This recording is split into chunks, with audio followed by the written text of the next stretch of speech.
Alors au total, 9 sélections africaines sur 10 filent en 16e de finale. Le Ghana a été battu 2-1 par la Croatie et donc ils sont qualifiés. Seule la Tunisie a été éliminée.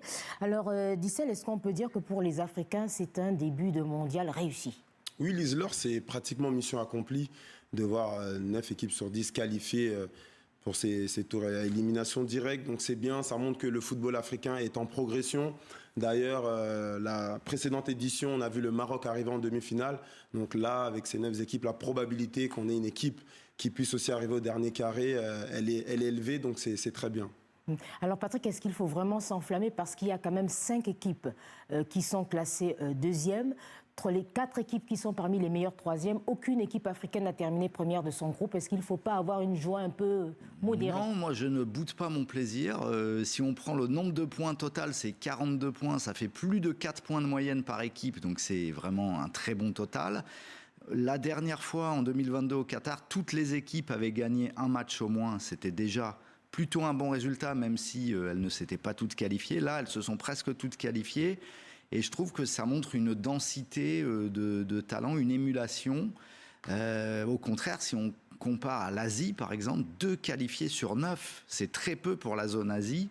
Et la zone CONCACAF, c'est pas beaucoup mieux. Donc l'Afrique perce vraiment. Et moi, je ne boude pas mon plaisir. Alors, on sait bien que certains n'iront pas très loin, mais déjà passer un tour, c'est déjà un très beau résultat. Il n'aurait pas fallu attendre les 16e de finale pour faire un bilan et retomber dans une configuration comme si on était à 32 équipes? Non, là, je pense, oui, on peut le voir comme ça, mais ce qui est bien, c'est qu'aujourd'hui, les cancres, entre guillemets, dans les différentes poules, ce ne sont plus les équipes africaines, à l'exception de la Tunisie, qui était dans un groupe très difficile. Les cancres, c'est plutôt des équipes asiatiques, des équipes d'Amérique centrale. Donc, moi, je trouve que l'Afrique a franchi vraiment un palier sur les 2 dernières Coupes du Monde. C'est une nouvelle compétition qui commence, en fait, hein, c'est ça? Oui, absolument. C'est des matchs couperets, donc c'est d'autres vertus qui seront à mobiliser par les équipes africaines. Mais comme on dit, l'humilité, c'est fini, là. On prend ses chances. Match couperé, vous l'avez dit, tout s'enchaîne très vite avec justement un premier 16e de finale à Los Angeles entre l'Afrique du Sud et le Canada. Match couperé, il se déroule en ce moment même. Le score pour l'instant est de 0-0. Alors juste le temps, comme on a peut-être un peu de temps, poser une question, parce que Afrique du Sud-Canada, toujours 0-0. Tous les deux, qu'est-ce que vous en pensez? Ce sont 2 équipes qui ont eu un peu des hauts et des bas dans la phase de poule. L'Afrique du Sud a monté son niveau sur le dernier match, mais avait été un peu frustrante, inquiétante et limitée sur les 2 premiers. Donc je pense que ce soir, ils sont dans une stratégie d'attente contre le Canada qui a du mal à faire le jeu. Donc du coup, ça donne un match où il ne se passe pas grand-chose. Voilà. Et Distel, Afrique du Sud, Canada, cette Afrique du Sud, je rappelle, qui avait quand même raté totalement son entame de tournoi face au Mexique. Qu'est-ce qu'on peut en attendre aujourd'hui? Ces matchs-là, comme l'a dit Patrice, ça va être des matchs très difficiles, dans le sens où les équipes elles vont être très attentistes. Et il y a beaucoup de pression aussi.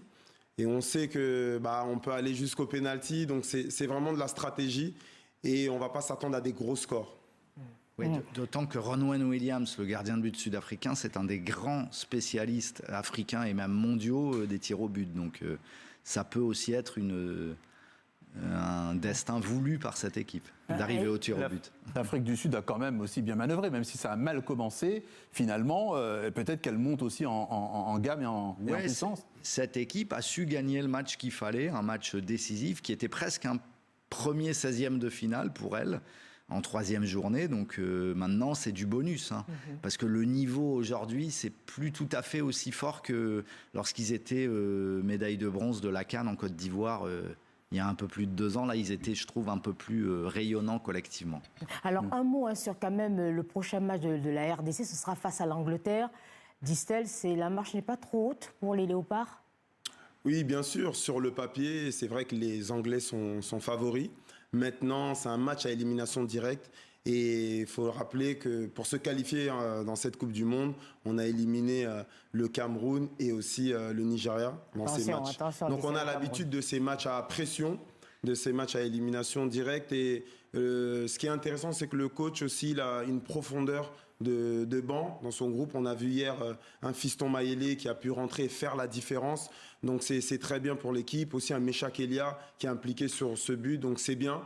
Quand on voit peut-être un Bakambu qui fait beaucoup d'efforts sur le terrain mais qui n'est pas récompensé par un but, c'est ses coéquipiers qui rentrent, qui font la diff. Donc c'est ces valeurs-là qu'on a besoin dans un groupe pour aller très loin.